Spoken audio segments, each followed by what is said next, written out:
Good morning. Have a day off today, so I'm trying to get a whole ton of just random small things out of the way. One of the things I do want to tackle, it's kind of been bothering me, is my garage door, specifically the threshold up here.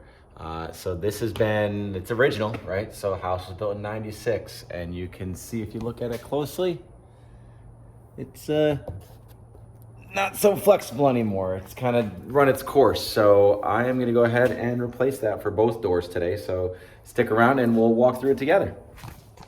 We got a little bit of sweeping done. I got my heat going in here for me, keeping it nice and toasty. Did a little bit of cleanup. That's just toys are toys.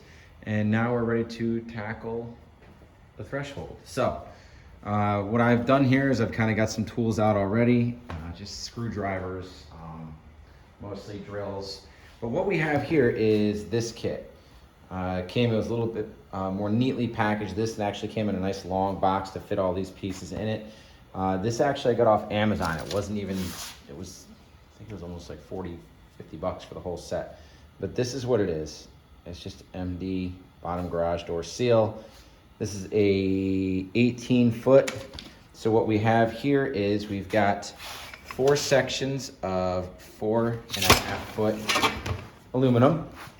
If you look there, there's the T-track for the rubber. So you got 4 sections of this at 4.5 feet each. So we'll measure that up and do it on each door. If we have to cut, we cut. And then you get 1 full roll of the rubber gasket. So again, you saw those T-tracks, and you'll see here, this side has the tread, this side is smooth. So what you actually do is you make the tube just like that and you slide it down. So we're gonna work that in. I know people complained about this being a little bit difficult to work down, but you know, I've got a little bit of trick for that. We can just use a little bit of soap spray to keep a little bit of a lube on here, so it'll pull through a lot easier, and that'll help quite a bit with that process. So that's what we're working on. We'll cut these to shape. As you can see on some of this, I've been leaving it in the basement for about a week now to kind of soften up, but you can see there are still a couple of kinks here and there. So what I'm actually gonna do, because this came rolled up pretty tight, is I'm just gonna grab the heat gun and we're gonna warm up those sections a little bit and just kind of get it to bend back to where it was. You can see another one right there. So let's get to work. So don't mind, I know it's gonna be a little bit hard as I go in and out here with the sun, but first things first is I grabbed the drill with the Phillips head, and I just went through and took out all the screws all the way down here. I also pulled out the bolt on here, the little bit of the lag bolt that was in this, just because this was underneath it. The new one won't be, it'll be right here on the bottom. And so we're gonna go ahead now and pull this down. So that came off a lot easier than I thought. As you can see, it just popped right down in one section. This one is crushed beyond belief. So this one still has a little bit of life left in it, as you can see, but we're gonna take this off too, and then we're gonna get the new track mounted up. So flathead screwdriver, pop that right out. I'll show you with the next one what that looks like. On this side, it looks like they either replaced this panel at some point or redid the mounting bracket here prior to me, because these bolts look a little different obviously, but also if you see here, it's been notched. So this is probably replaced at some point, which is why it's probably not as flat, but I'm gonna go ahead and just take this off anyway. So I won't have to do these bolts. I'll just take off all of the screws on the way down, and I'll show you how that props right out. All right, so I've enlisted a little bit of help here from my buddy, the ladder. So you can see, stop bouncing. I'm mounting it on here, just kind of resting it so that I'm not sitting here trying to hold this up with my hands while I'm trying to drill. And then I can at least get that first one in. Once that first one is in, then I can come and do the far side here, pull that down, do the far side. At least that'll be in and allow me to kind of rotate it and do what I gotta do. So that's where we are. We're gonna get this going first. Let's see how much swearing I can do. All right, we got that on. I need, let's find out what side bolts we're working with. Perfect. See, gotta love Milwaukee. Got my Shockwave bits here. And you got your perfect fit. Awesome. All right.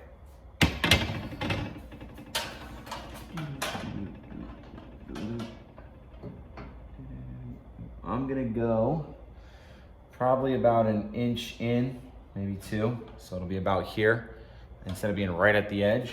So that is where we'll make our first.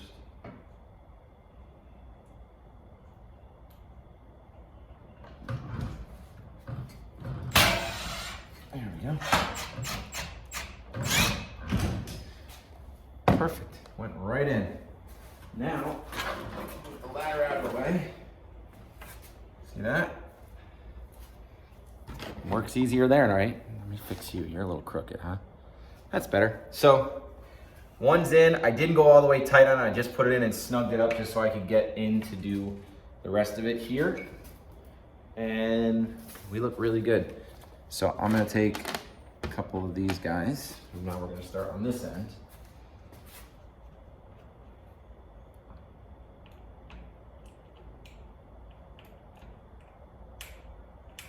Get it to cooperate.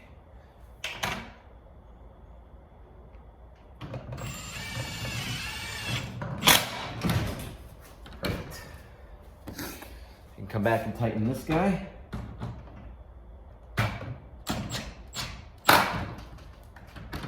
Awesome.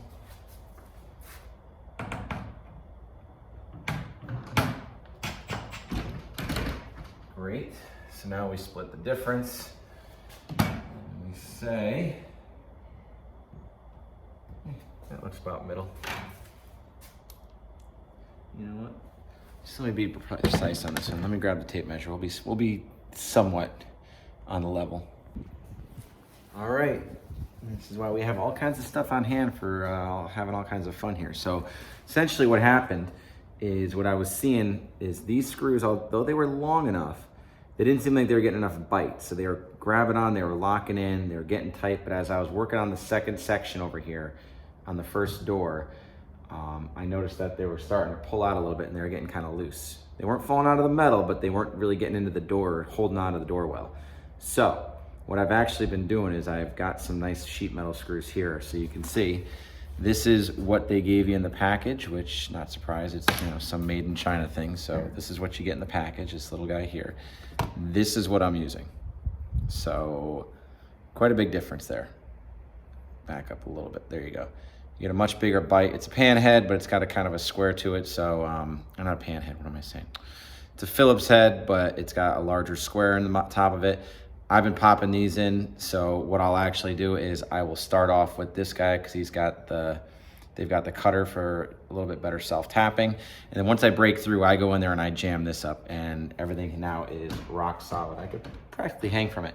So I'm gonna be using these from now on. I've got a box of them. These are actually, if you're curious, there we go. Sheet metal screws, 12 by 1. So they're number 12 by 1 inch. I got a box of 50 of them. Had them lying around, thankfully, from another project. So that's what I'm gonna use going forward for this, because I'd rather not deal with these potentially falling out over time. And yeah, so that's where we are. So we're just kind of popping these in as we go. All right, we're gonna change gears a little bit here. So we've got that track all mounted. Like I said, I did the replacement with those bigger screws and holy heck, what a difference. I could probably hang from that thing now. So I'll be doing that for this side. But I wanted to switch over and start doing some of the work with the rubber here, just to kind of break up the monotony. And I wanted to see how good this was gonna slide, kind of do a trial and error there to make this one run even smoother. So I got my heat gun here, and go figure, it's a Milwaukee, you know, why not? So, and I actually bought this before I even got into my Milwaukee fetish, if you will. So I'm gonna go ahead and stand you guys up and show you how we're gonna kind of help get rid of these creases to make it a little bit easier to pull this through, as well as the little bit of a soap concoction we're gonna make. So stick around. All right. So I'm gonna start off on low. Oh, that feels good. Yeah.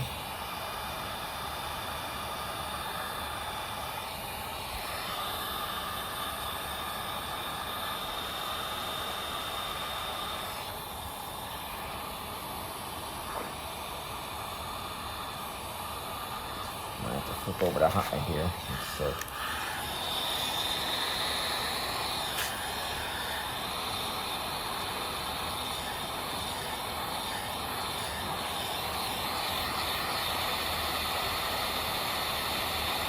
There it is.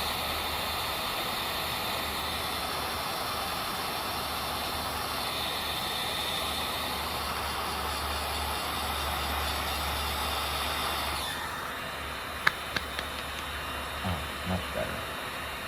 Softened right up, and you can see, even right over here, the bend came right out of it. And I'll get you nice and close so you can see here. Look at that. The bend pops right out. So awesome, awesome. Don't mind getting tossed around a little bit here. I'll reset you. So this is working great. It flattened out just like I wanted it to. I'm gonna go and do this to all those creases now. And again, using the heat gun, obviously, it gets pretty damn hot. You can melt this pretty easily, which I don't want to do. I just want to make it nice and soft, which it is. It's pliable. So, you know, you can hit it with heat directly on a little bit, but don't forget, you want to wave it around as well, because if you stop in one place, that's when you're going to start asking for trouble. So, which I don't want to ask for trouble. I'm going to fix these kinks on this side next. We'll flip over to both sides. Perfect. Straightens everything right the heck out. Beautiful. I'm happy. I'm super happy. That did exactly what I wanted it to do. So I'm gonna go ahead and continue on and do this section next. Let's see if you guys maybe will see this pop down. Keep a close eye on some of this stuff. Let me see if I can get you in better to stare. You're not gonna see me, but you'll see the gun. Let's do one of these. Here we go. That should work. All right, here we go. We're on high.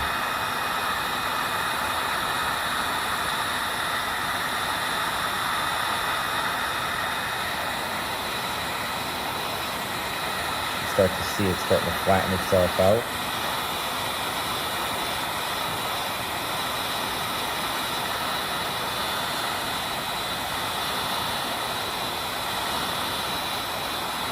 Right over here.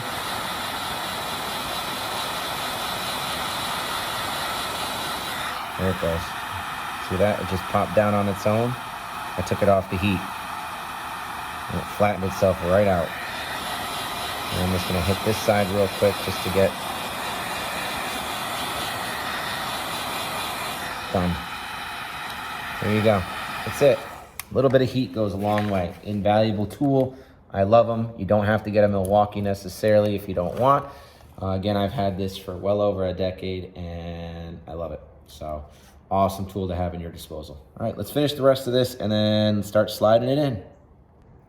So making a ton of progress. As you can see, I am just about 3/4 of the way over. One of the things that I did here, and it makes a huge difference, is making sure that where it comes in is as straight in as possible. Then it'll just pull it right in without catching any of the burrs here on the edge. And so what I've done is I've kind of thrown it right up over the other door just to kind of help it get a better line in. Huge difference there, and we're just gonna keep plugging it down. Like I said, I've already made real good progress doing that. I'm happy I sprayed that down with a little bit of Windex, and we're gonna keep going. So I didn't get a chance to finish the last of those clips, so I just wanted to go ahead and touch up. The seals are in, as you can see.